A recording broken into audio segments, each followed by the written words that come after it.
साहब ये सब तो पहले तो गल कर लीए जरा बानी पीटीआई की ये अचानक जी अख की बीमारी सामने आई है। अच्छा इतने ये बड़ी वजाहत करना जरूरी है कि ये किसी हजे तक किसी डॉक्टर की रिपोर्ट नहीं है, बेसिकली उन्होंने दावा है सलमान सफदर साहब के अगे कि मेरी अख जी इन्नी डैमेज हो गई है।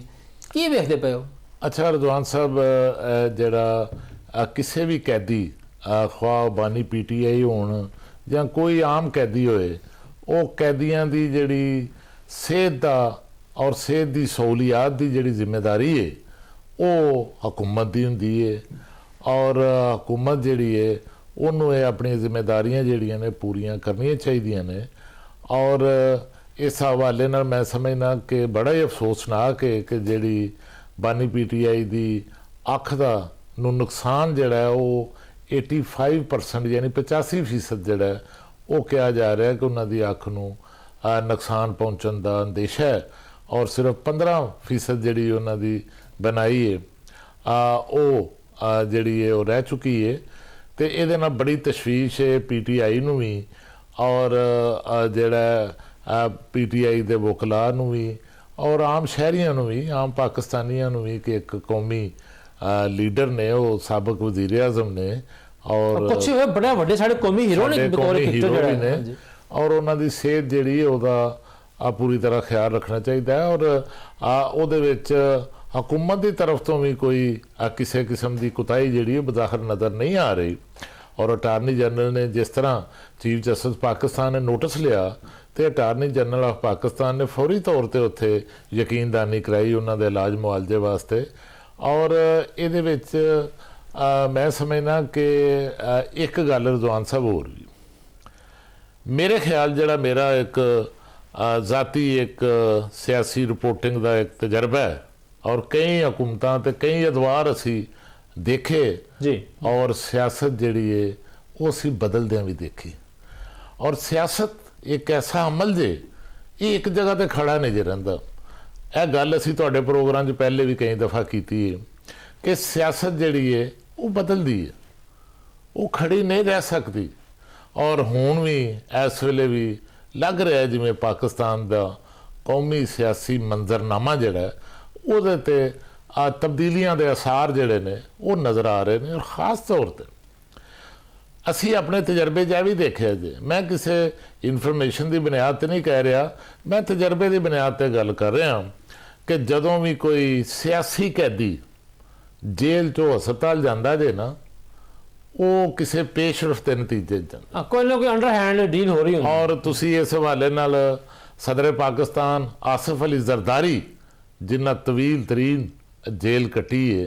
वो भी जदों हस्पताल जाते सन जेल चों इलाज मुआलजे वास्ते तो उन्हों का इलाज मुआलजा भी हुंदा सी, लेकिन नाल सियासी रुआबत जेड़े ने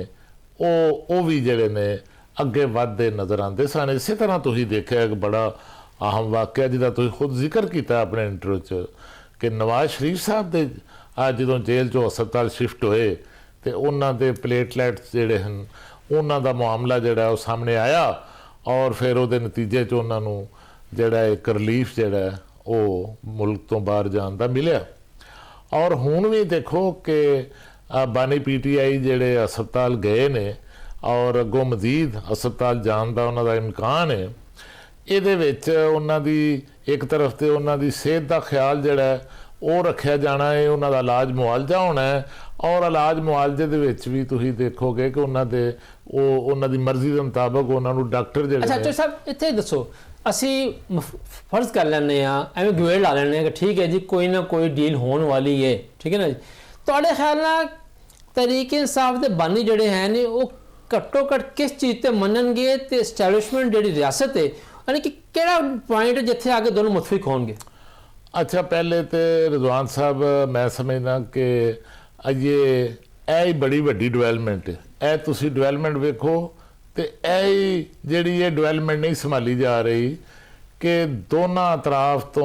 एक लचक की सूरत हाल पैदा हुई, सख्त बयानात घट गए हैं। और सब तो वड्डी मैं तो जी डिवेलपमेंट देखदा जे अच्छा वो तो यह भी कहा जाता है कि वज़ीर आला KPK सुहेल अफरीदी की वज़ीर आज़म पाकिस्तान शहबाज शरीफ साहब नाल जिहड़ी मुलाकात है यह भी कुछ सादगी वाला मामला नहीं। ਔਰ ਫਿਰ ਜਿਸ ਤਰ੍ਹਾਂ ਐਪਿਕਸ ਕਮੇਟੀ ਦੇ ਇਜਲਾਸ ਦੇ ਵਿੱਚ ਜਿਹੜਾ ਉਹ ਆਪਣਾ ਵਜ਼ੀਰ ਆਲਾ KP ਕੀ ਖੈਬਰ ਪਖਤੂਨਖਵਾ ਜਾਂਦੇ ਨੇ, ਉਹ ਵੀ ਕੋਈ ਸਾਦਗੀ ਵਾਲਾ ਮਾਮਲਾ ਨਹੀਂ। ਫਿਰ ਅਚਾਨਕ ਤੁਸੀਂ ਦੇਖੋ ਕਿ ਜਿਹੜੇ ਆਪਰੇਸ਼ਨ ਦੀ ਮੁਖਾਲਫਤ ਕਰਦੇ ਸਨ ਉਹ ਜਾ ਕੇ ਤੇ ਸ਼ੋਹਦਾ ਨੂੰ ਜਿਹੜਾ ਦਹਿਸ਼ਤਗਰਦੀ ਦਾ ਜਿਹੜਾ ਸ਼ਿਕਾਰ ਨੇ ਉਹਨਾਂ ਦੀ ਮਈਅਤ ਨੂੰ ਕੰਧਾ ਵੀ ਦਿੰਦੇ, ਬਿਲਕੁਲ ਉਹਨਾਂ ਦੇ ਜਨਾਜ਼ੇ 'ਚ ਵੀ ਸ਼ਰੀਕ ਹੁੰਦੇ ਨੇ। ਔਰ ਉਸ ਤੋਂ ਬਾਅਦ ਤੁਸੀਂ ਅਗਰ ਦੇਖੋ ਸਭ ਤੋਂ ਅਹਿਮ ਜਿਹੜਾ ਮਾਮਲਾ ਰਿਜ਼ਵਾਨ ਸਾਹਿਬ ਮੈਂ ਸਮਝਦਾ ਜਨਾ ਉਹ ਇਹ ਜੇ ਕਿ ਇਹ 2-3 ਸਾਲ ਤੋਂ ਹਰ ਜਗ੍ਹਾ ਆਰਾਮ ਤੇ ਸਕੂਨ ਰਿਹਾ, ਲੇਕਿਨ ਜਿਹੜਾ ਬਾਨੀ PTI ਦਾ ਐਕਸ ਅਕਾਊਂਟ ਜੇ ਉਹਦੀ ਗੋਲਾਬਾਰੀ ਬੰਦ ਨਹੀਂ ਹੋਈ।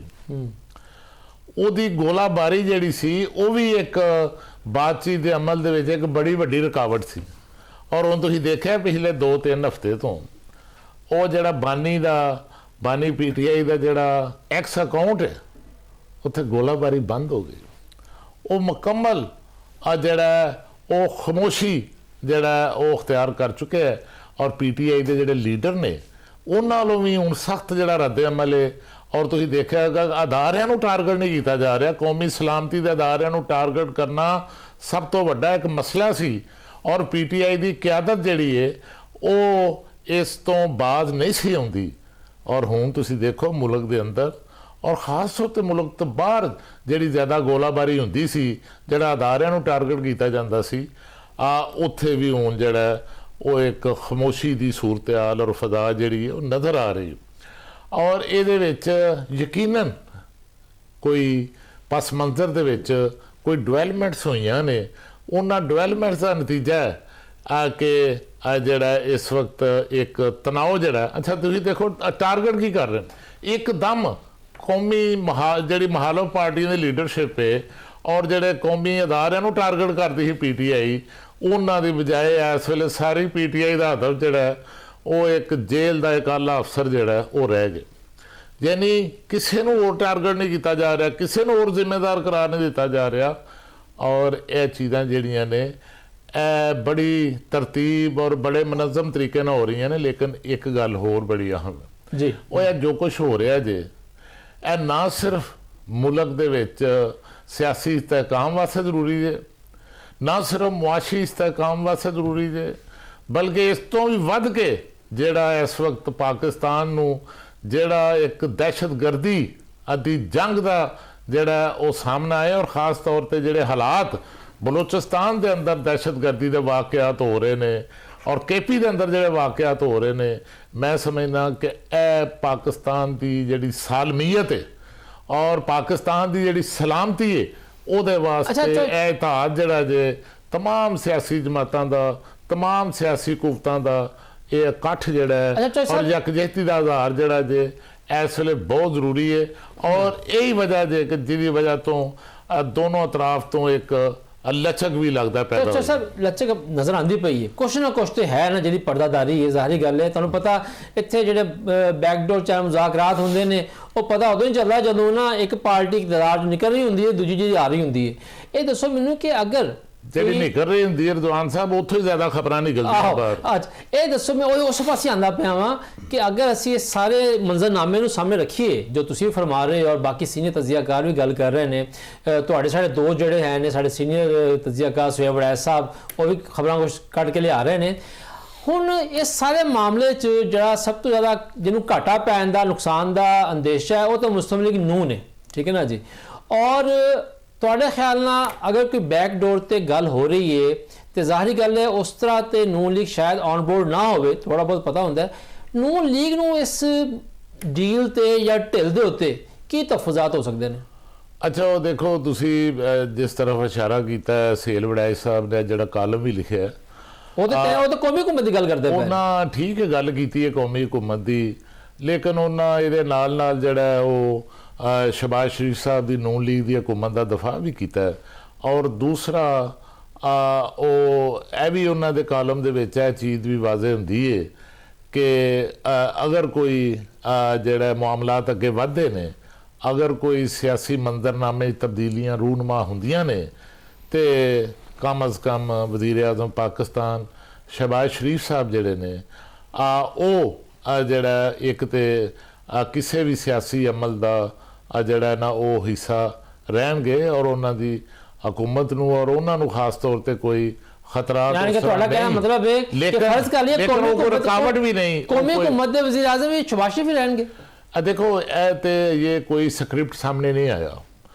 ਇਹ ਤੇ ਸੁਹੇਲ ਵਡਾਈ ਸਾਹਿਬ ਨੇ ਵੀ ਲਿਖਿਆ ਹੈ ਕਿ ਜਿੰਨੀ ਦੇਰ ਤੱਕ ਚੀਜ਼ਾਂ ਸਾਰੀਆਂ ਸਾਹਮਣੇ ਨਾ ਆਉਣ ਉਨੀ ਦੇਰ ਤੱਕ ਉਹਦੇ ਖਤੋ ਖਾਲ ਜਿਹੜੇ ਨੇ ਉਹ ਤੇ ਡਿਸਕਸ ਨਹੀਂ ਹੋ ਸਕਦੇ।